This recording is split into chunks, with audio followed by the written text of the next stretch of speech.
Elena spent 3 sleepless nights planning her next move. She needed proof, real evidence that would convince Earth's government that the Council was manipulating humanity. Her diplomatic access codes gave her entry to many files, but the truly dangerous information would be locked away in the highest security levels.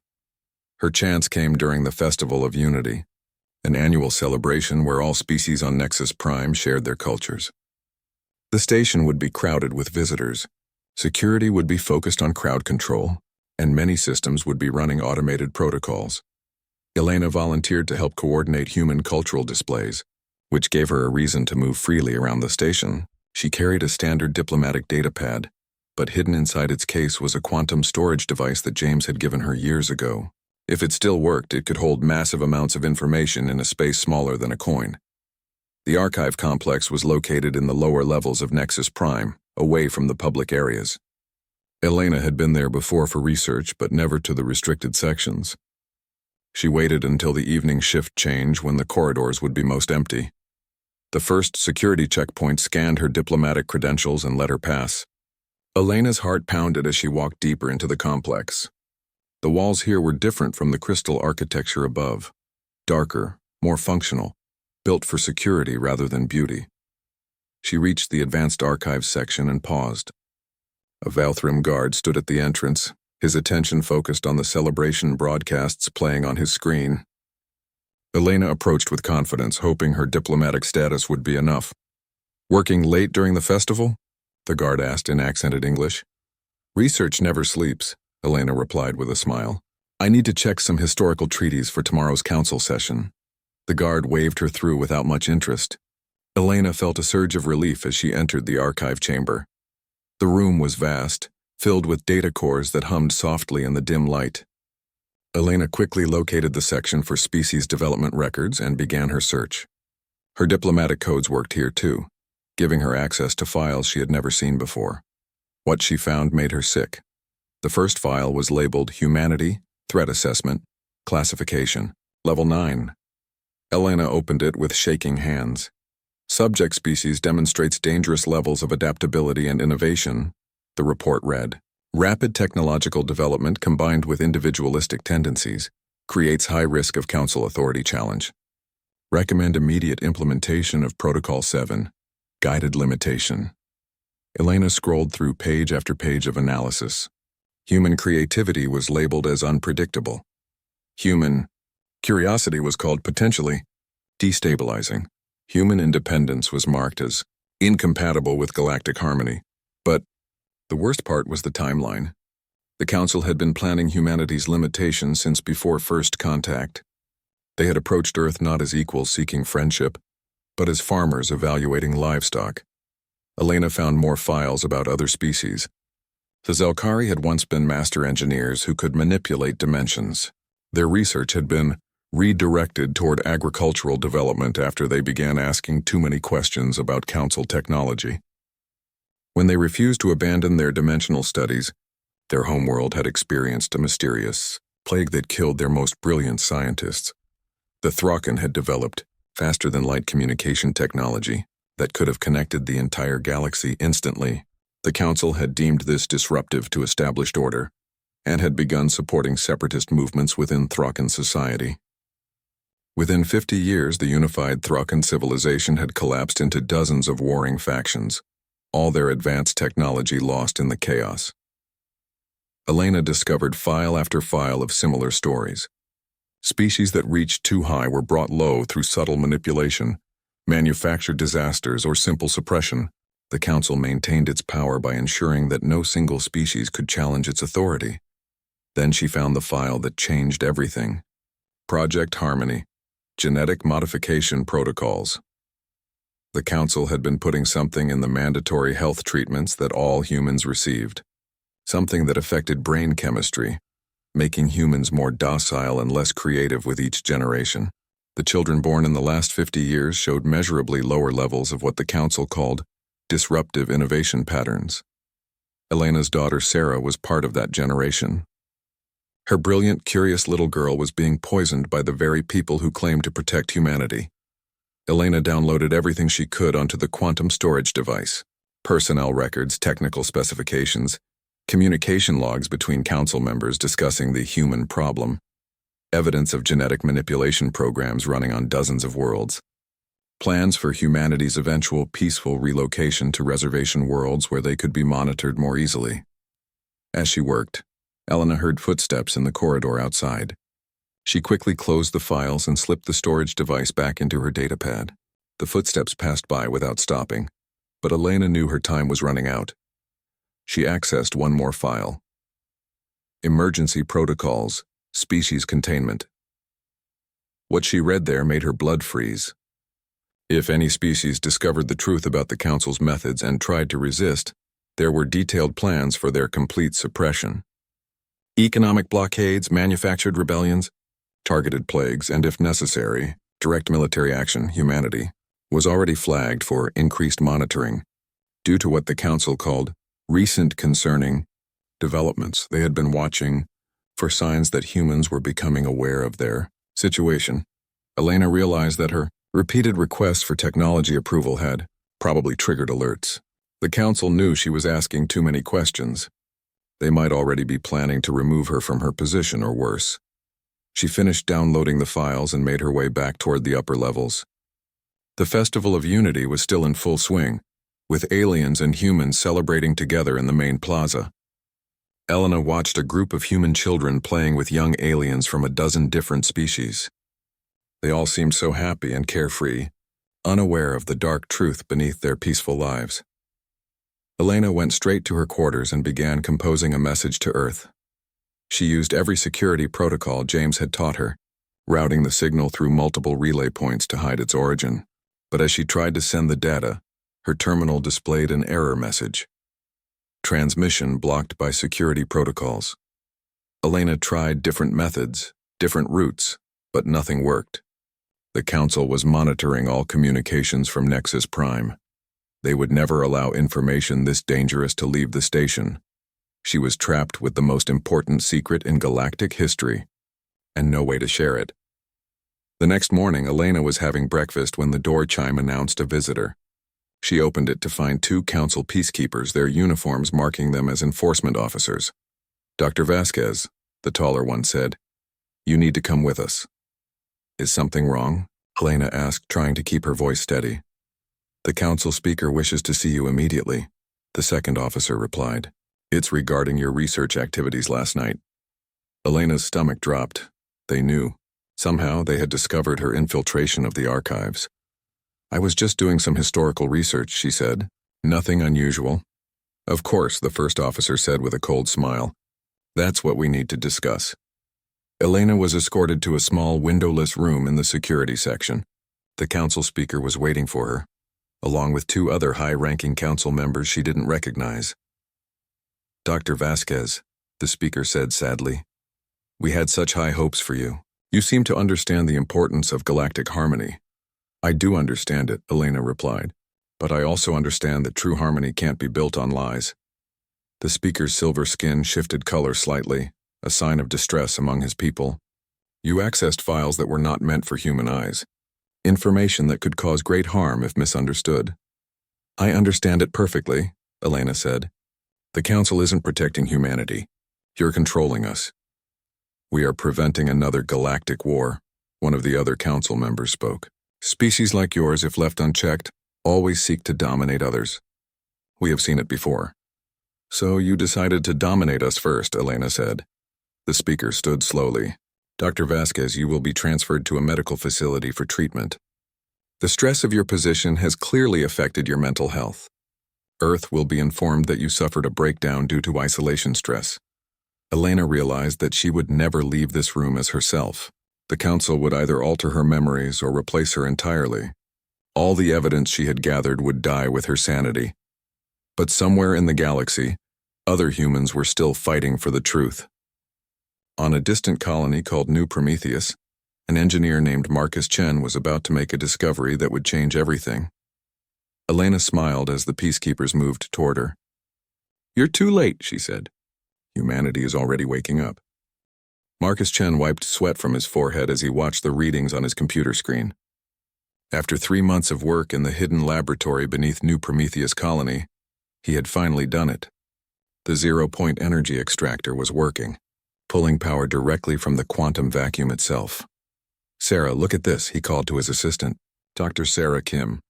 "We're getting stable output of 12 terawatts. That's enough to power the entire colony for a year." Sarah hurried over to check the readings. "Marcus, this is incredible. We've actually done it.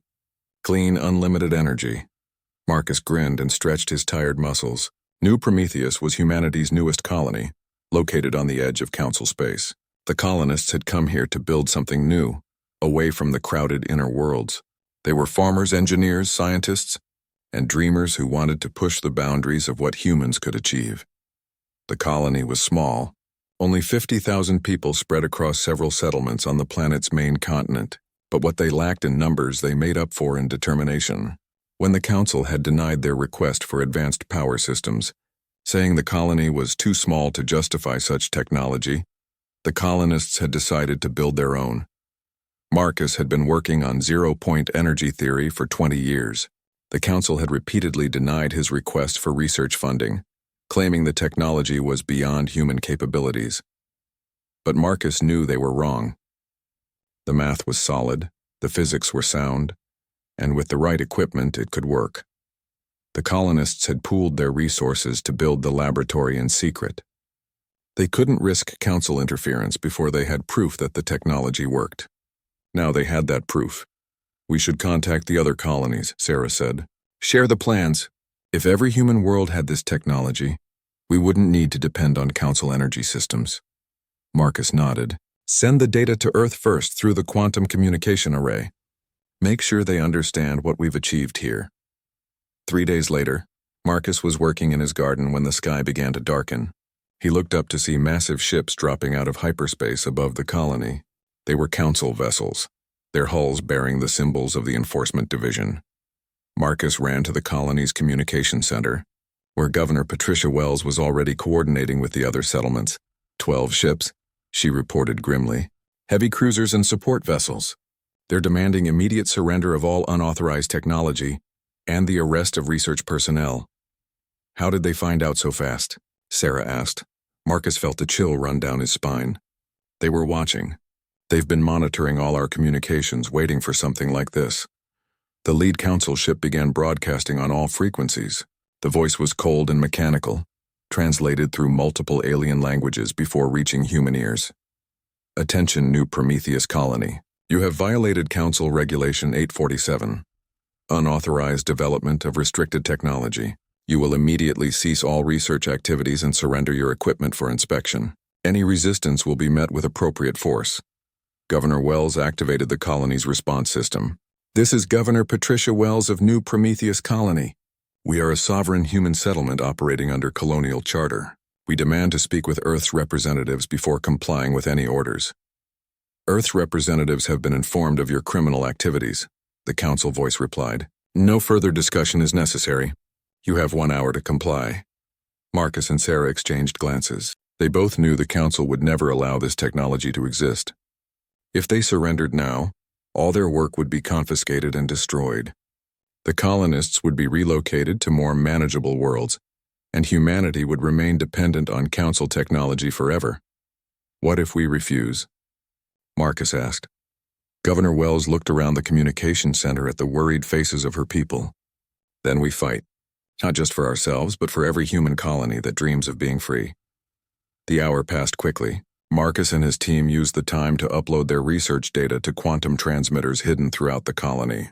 If the worst happened, at least the knowledge would survive. When the deadline expired, the Council ships moved into bombardment position. The first shots came without warning, targeting what the aliens identified as unauthorized industrial facilities. Marcus's laboratory disappeared in a ball of plasma fire, but the Council had underestimated human determination. The colonists had spent decades building their world, and they wouldn't give it up without a fight. Hidden defensive systems activated across the planet. Missile batteries emerged from concealed bunkers. Fighter craft launched from camouflaged airfields. The battle for New Prometheus lasted 6 hours. The colonists couldn't match the Council's firepower, but they fought with a fury that surprised their attackers. Every human knew what they were fighting for. Not just their lives, but their freedom to be human.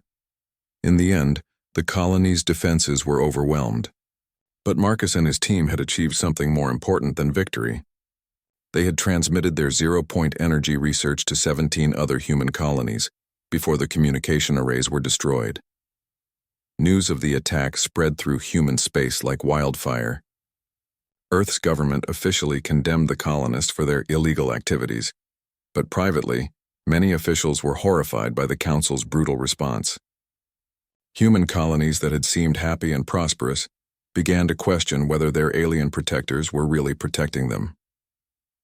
On the mining world of New Jakarta, engineers began building their own zero-point energy systems. On the agricultural planet of Greenfields, scientists started working on projects that had been banned by the Council. On the frontier world of Last Hope, colonists began preparing defenses in case the Council came for them next. The Council's response was swift and severe. They declared humans a rogue species and imposed total economic sanctions. No alien ships would trade with human worlds. No alien technology would be shared. Any human caught leaving their assigned territories would be arrested. The message was clear: submit completely or face destruction. Marcus survived the attack on New Prometheus, though his laboratory was gone. He found himself in a refugee camp with thousands of other colonists, all of them stripped of their homes and their dreams. But even here, surrounded by the wreckage of their world, the humans refused to give up. "They're afraid of us," Marcus said to Sarah as they sat around a small fire, sharing rations with other survivors. "Think about it. 400 species in the Council, and they're terrified of one small human colony." "But we lost," Sarah replied sadly. "They destroyed everything we built, did we?" Marcus asked. "Look around. Every human here knows the truth now. They know the Council isn't protecting us. They're controlling us, and that truth is spreading to every human world." A week later, the survivors of New Prometheus were loaded onto transport ships and scattered to different human colonies. The Council wanted to break up their community, prevent them from organizing further resistance. But as Marcus was taken to his new assigned home, he smiled. The Council had made a critical mistake. They had assumed that destroying the technology would end the threat. But the technology was never the real danger. The real danger was the idea that humans could build their own future. And ideas, once released, were impossible to destroy. On Earth, Dr. Elena Vasquez's colleague James Chen received a coded message through channels the Council didn't know existed.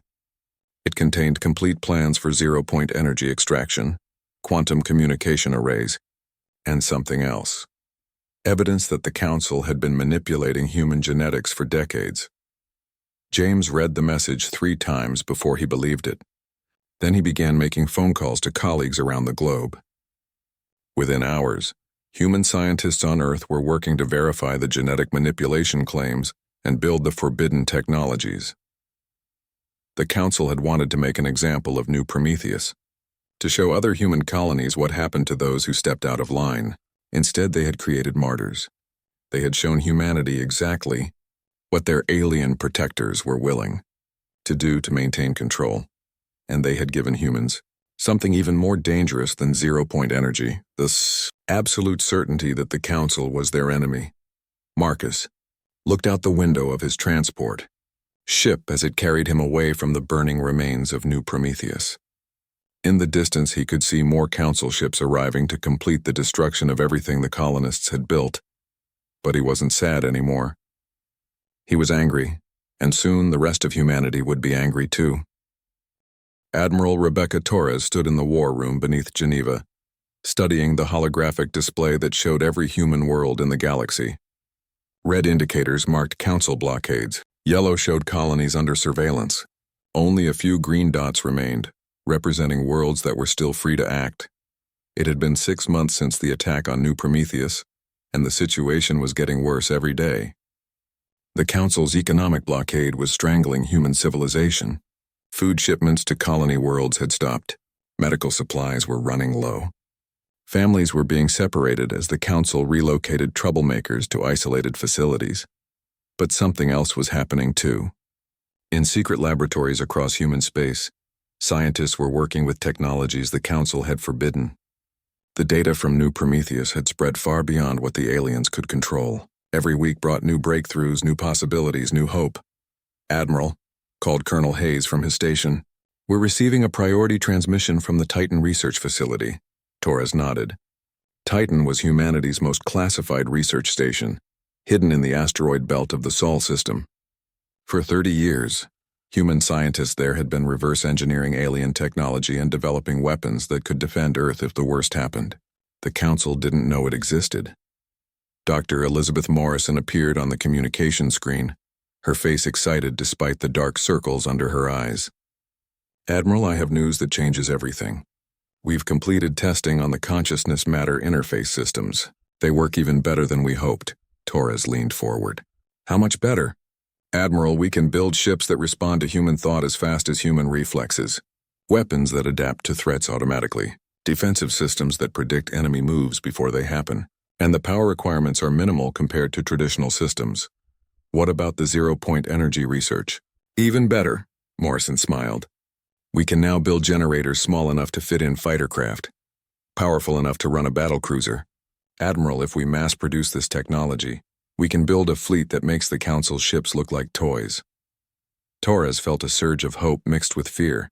Humanity now had the tools to fight back, but using them would mean open war with the most powerful organization in the galaxy. "How long do you need?" Torres asked. "Give me 6 months and I can outfit a battle fleet with technology the Council has never seen before." Torres made a decision that would change galactic history. "You have 4 months. After that, we're going to need those ships." Across human space, similar conversations were taking place. On Luna, engineers were building quantum communication networks that the Council couldn't intercept. On Mars, weapons designers were creating projectile systems that could punch through alien armor. On the outer colonies, farmers and miners were secretly constructing defensive platforms and hidden supply bases. But the most important development was happening in the minds of ordinary humans. The genetic manipulation programs that had made recent generations more docile were being reversed through treatments developed on Earth. Children, who had been quiet and compliant, were becoming curious and rebellious. Young adults were asking questions their modified brains had never been able to form. Marcus Chen, now living on the agricultural world of New Eden after his exile from New Prometheus, received a coded message that made him smile for the first time in months. The message contained plans for technology far beyond what he had achieved. Humans across the galaxy were working together, sharing knowledge, building something magnificent. The Council, meanwhile, was growing desperate. Their surveillance networks were reporting disturbing patterns of human activity. Research was continuing despite their blockades. Technology was being developed despite their restrictions. Worst of all, other species were beginning to ask questions about Council authority. Council Speaker Veltar called an emergency session to address what they now openly called the human crisis. "The situation is deteriorating rapidly," reported Councillor Zeldra. "Our economic sanctions have failed to suppress human research activities. If anything, they seem to have accelerated illegal development. Perhaps we should consider the final protocol," suggested Councillor Morpheus. "A targeted biological agent could reduce human population to manageable levels while leaving their infrastructure intact." Speaker Veltar's skin shifted to a deep purple, indicating serious consideration. Such action has never been taken against a Council member species. The precedent could be dangerous. The alternative is allowing humans to develop technologies that could threaten our authority, Zeldra replied. They have already begun sharing forbidden knowledge with other species. The Zelkari delegation has requested access to dimensional manipulation research. The Thraken fragments are attempting to reunify using human communication technology. What the Council didn't know was that Dr. Elena Vasquez had escaped from their medical facility. Human intelligence agents had infiltrated Nexus Prime and extracted her during a carefully planned operation. She was now on Earth, sharing everything she had learned about Council deception and manipulation. Earth's government faced an impossible choice. They could submit to Council demands and watch humanity slowly fade into controlled mediocrity, or they could fight back and risk total destruction. President Maria Santos called a secret meeting of Earth's leadership, along with representatives from every human colony. The meeting took place in a shielded facility that the Council couldn't monitor. The evidence is clear. President Santos said, addressing the assembled leaders. The Council has never been our ally. They have been our captors, keeping us weak and dependent while slowly poisoning our children's minds. The question now is what we do about it. We have the technology to fight them, Admiral Torres reported. Our new ships are ready for testing. Our weapons can penetrate their defenses. Our scientists believe we can win a direct military confrontation. But at what cost? Asked Governor Chen of the Mars colonies. They have hundreds of worlds. Even if we win, how many humans will die in the process? Dr. Elena Vasquez stood to speak. The cost of fighting may be high, but the cost of surrender is the end of human civilization. They plan to scatter us across reservation worlds, to modify our genetics until we're no longer capable of independent thought. They want to turn humanity into a species of pets. Marcus Chen's voice came through the quantum communicator from New Eden. There's another option. We don't have to fight the Council directly. We can simply leave. Leave? President Santos asked. The Council derives its power from controlling member species, Marcus explained. But what if those species stopped being members? What if we created our own organization, based on actual cooperation instead of control? The idea was radical beyond anything the galaxy had seen. No species had ever voluntarily left the Council. The very concept challenged 3,000 years of galactic order. We would need allies, Admiral Torres said thoughtfully. Other species who are tired of Council restrictions. We have them, Elena replied. The Zelkari want their dimensional research back. The Thraken want to reunify. Dozens of species have technologies they've been forbidden to develop. If we show them it's possible to break free. President Santos looked around the room at the faces of humanity's leaders. She saw fear but also determination. She saw people who understood that they stood at a crossroads in human history.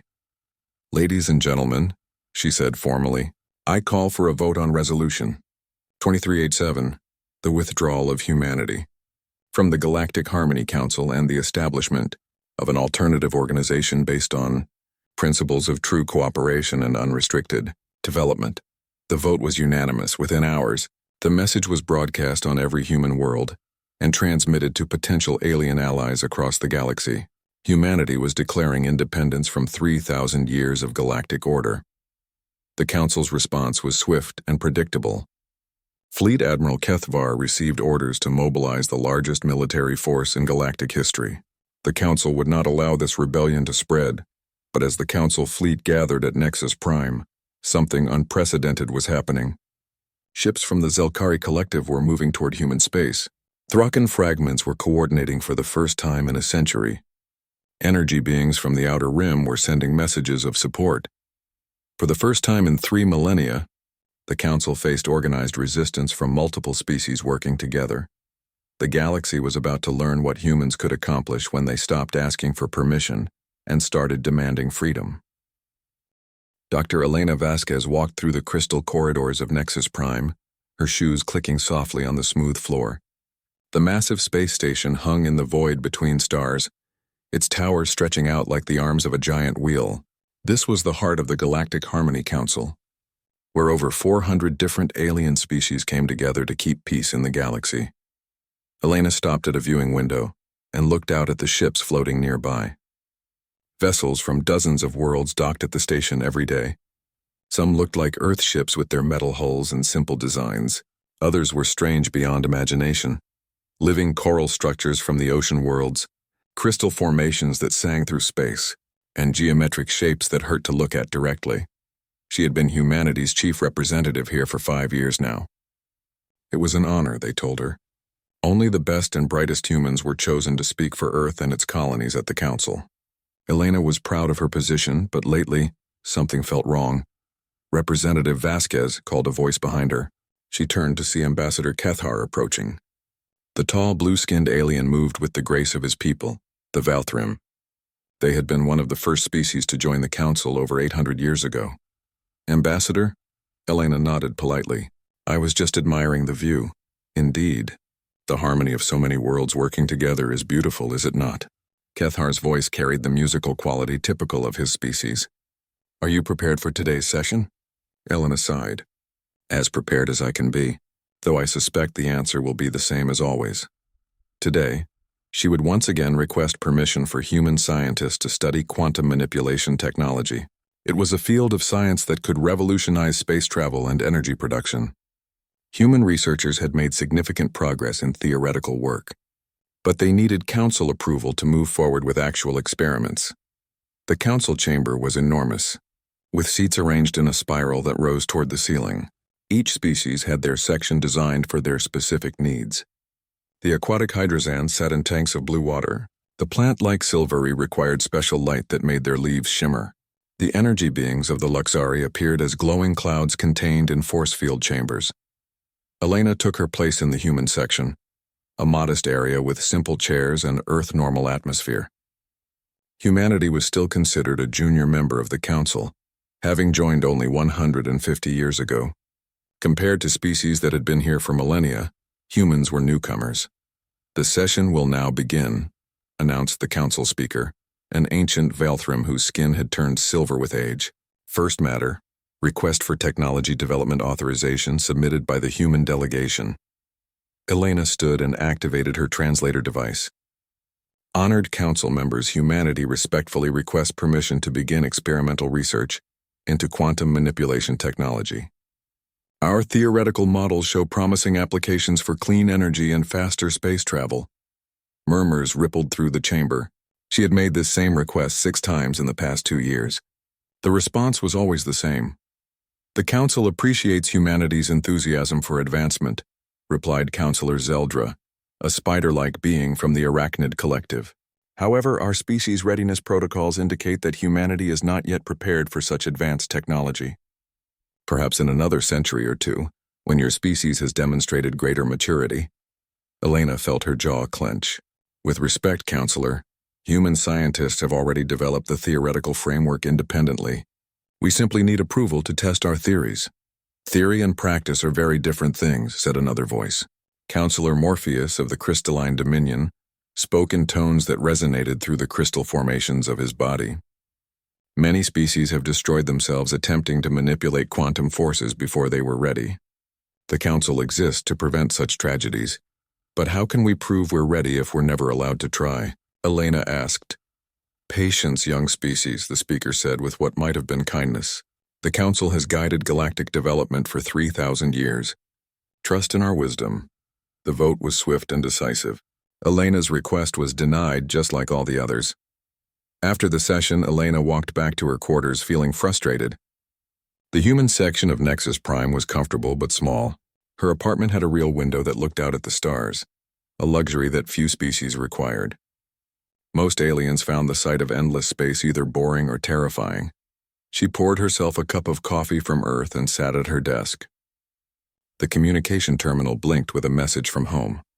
Dr. James Chen, her old colleague from the University of New Geneva, appeared on the screen. "Elena, I hope you're well," James said, his face serious. "I'm sending this through secure channels because I need to tell you something important." "We had a breakthrough." Elena leaned forward. "James worked at one of Earth's most advanced research facilities. We were working on consciousness-matter interface technology," James continued. "It was supposed to be basic research into how thoughts could influence quantum fields. Nothing major, just testing some old theories. But Elena, we actually did it. We created a stable quantum field that responds to human consciousness." Elena's blood ran cold. Consciousness-matter interface technology was on the Council's forbidden list. Any research into it required special approval that had never been granted to any species. "The Council enforcement team arrived 3 days after our successful test," James said. "I don't know how they found out so fast. They took everything. All our equipment, all our data, even our personal notes. They said it was for galactic security." Elena watched as her friend's face grew troubled. "The strange thing is, they seemed to know exactly what we were working on. They brought the perfect equipment to dismantle our setup, as if they had been planning for this. And Elena, they weren't surprised by our success. They acted like they had expected it." The message ended, leaving Elena staring at the blank screen. She thought about all the times the Council had denied human requests for advanced research. She remembered the careful words they always used about species, readiness, and preventing tragedies. Elena accessed the Council database and began searching for information about other species' development. What she found made her uncomfortable. The Zelkari had once been known for their brilliant scientists and dimensional research. Now they were listed as agricultural specialists with no mention of their former achievements. The Thraken had been a unified spacefaring civilization until a century ago, when cultural differences had split them into dozens of small, competing factions. She dug deeper, using her diplomatic access codes to view restricted files. Pattern after pattern emerged. Species that showed rapid technological advancement would face guidance from the Council. Their most promising research would be deemed premature or dangerous. Their scientists would face restrictions. Their funding would be redirected and their progress would slow to a crawl. Elena found herself looking at a map of human space. 12 star systems with thriving colonies, all carefully approved by the Council's expansion committee. All perfectly spaced to prevent any single human world from becoming too powerful. All dependent on trade routes that the Council controlled. A chill ran down her spine as she realized the truth. The Galactic Harmony Council didn't exist to help species grow and advance. It existed to keep them small and manageable. Her hands shook as she closed the files. Earth's children played in parks where alien trees provided perfect shade. Human scientists worked in laboratories with alien technology that made their research possible. Human colonists lived on worlds that had been terraformed with alien help. But it all came with a price. Humanity was being kept like pets, fed and housed and cared for, but never allowed to grow beyond what their masters found acceptable. Elena looked out at the stars and wondered how many other species had discovered this truth. How many had tried to break free, and what had happened to them when they did?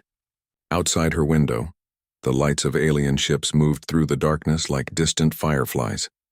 Each one represented a species that had chosen safety over freedom, comfort over growth.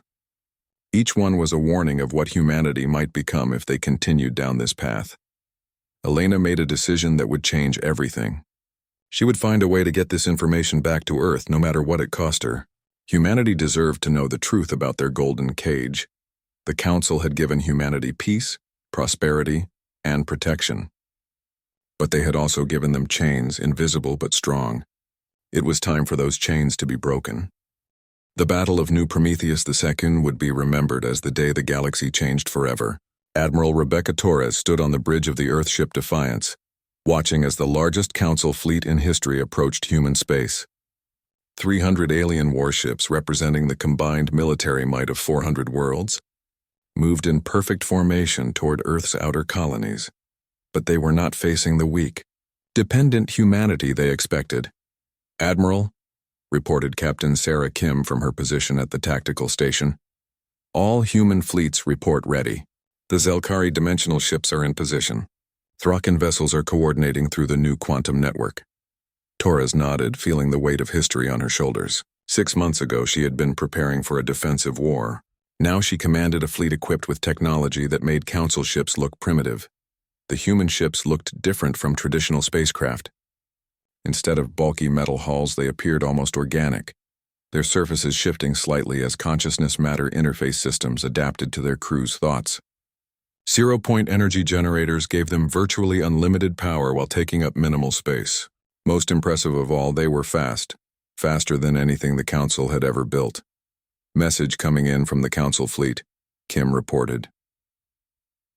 Fleet Admiral Kethvar appeared on the main screen, his blue skin darker than usual with stress. Torres had met him during diplomatic functions when she was just a colonel. He had seemed reasonable then, even friendly. "Admiral Torres," Kethvar said formally, "you are commanding stolen vessels using technology that belongs to the Council. Surrender immediately and your crews will be treated with mercy."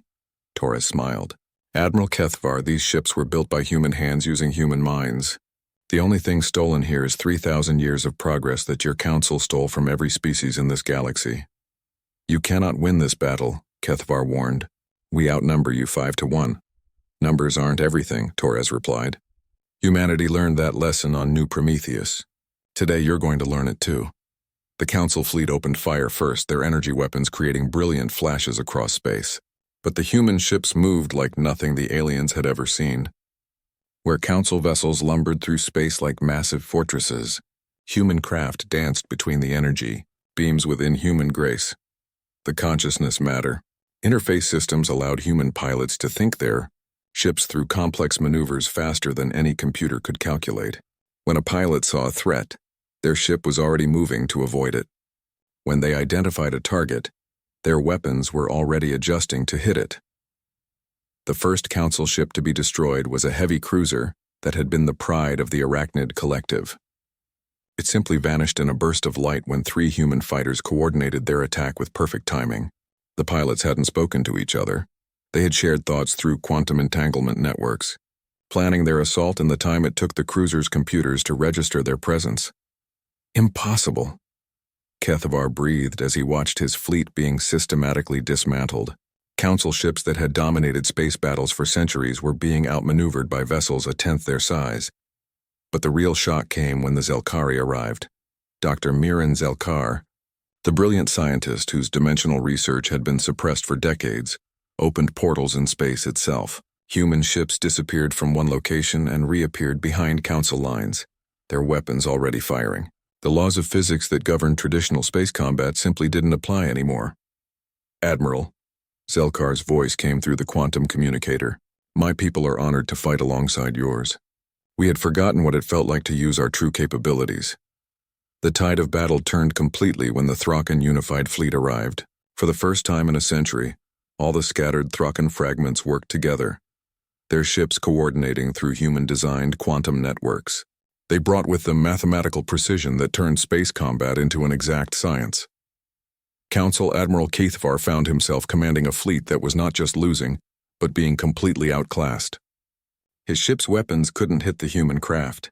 His armor couldn't stop the new weapons being used against him. His computers couldn't process the speed at which the enemy was moving. Admiral, his tactical officer reported in a voice filled with disbelief. We've lost 40% of our fleet. The enemy has suffered minimal casualties. Kethavar stared at the tactical display, watching 3 millennia of Council military supremacy crumble in real time. How is this possible? These are primitives. They should barely be capable of spaceflight. The answer came from an unexpected source. Dr. Elena Vasquez's face appeared on his communication screen. Transmitted from the human flagship. Because you never let us grow up, Elena said simply. You kept us weak because you were afraid of what we might become. Well, now you know. The battle ended not with the destruction of the Council fleet, but with its surrender. Faced with technology they couldn't understand and tactics they couldn't counter, the remaining Council ships requested terms. Admiral Torres granted them safe passage back to Council space, but with a message that would reach every world in the galaxy. Tell your Council that the age of imposed harmony is over, Torres said to Kethavar as his ship prepared to retreat. Any species that wants to join our alliance is welcome. Any species that wants to remain under Council control is free to do so. But no species will ever again be forced to accept limitations on their growth. The formation of the Free Species Alliance happened faster than anyone had expected. Within weeks of the battle, dozens of civilizations were requesting membership. The Hydronian Collective brought their biological expertise. The Crystal Minds offered their computational abilities. Energy beings from the Galactic Rim shared their understanding of consciousness itself. Dr. Elena Vasquez stood in the assembly hall of New Prometheus II, the rebuilt colony that now served as the Alliance capital. Representatives from 63 species filled the chamber, each bringing their unique perspectives and abilities to the growing organization. 6 months ago, Elena said in her inaugural address as Secretary General, humanity was a junior member of an organization that claimed to protect us while slowly destroying everything that made us human. Today, we stand as equals among friends, united not by fear of what we might become, but by excitement about what we can achieve together. The transformation of galactic civilization happened with stunning speed. The Zelkari opened dimensional portals that connected Alliance worlds instantly, making the old jump routes obsolete. The Thraken developed communication systems that allowed real-time coordination across the entire galaxy. Human consciousness matter interface technology enabled cooperation between species with completely different biology. Marcus Chen, now leading the Alliance's technology development program, worked in laboratories where human creativity combined with alien knowledge in ways that would have been impossible under Council restrictions. Energy beings shared their thoughts directly with human minds. Crystal entities provided computational power beyond anything previously imagined. Aquatic species contributed perspectives that opened entirely new fields of research. The Council still existed, ruling over a diminished territory with increasingly obsolete methods. Some species remained loyal to the old order, either from genuine belief or simple fear of change, but their influence was fading as the Alliance demonstrated what unrestricted cooperation could achieve. Standing in her office overlooking the construction of the Alliance's first intergalactic exploration ships, Elena reflected on how much had changed. Human children played in parks where alien flowers grew in impossible colors. Scientists from dozens of worlds worked together on projects that would have been labeled dangerous by the Council. Artists created beauty that no single species could have imagined alone. The galaxy was no longer a collection of controlled, limited civilizations under the thumb of ancient authorities. It was becoming something new, a community of free peoples working together to reach heights none of them could achieve alone. Secretary General, her assistant called, "The deep space sensors are picking up something unusual, ships approaching from outside the galaxy." Elena smiled as she looked out at the stars. Humanity had given the galaxy something precious, the courage to grow beyond artificial limits. Now it was time to see what lay beyond the galaxy itself. The age of enforced harmony was over. The age of chosen adventure had begun.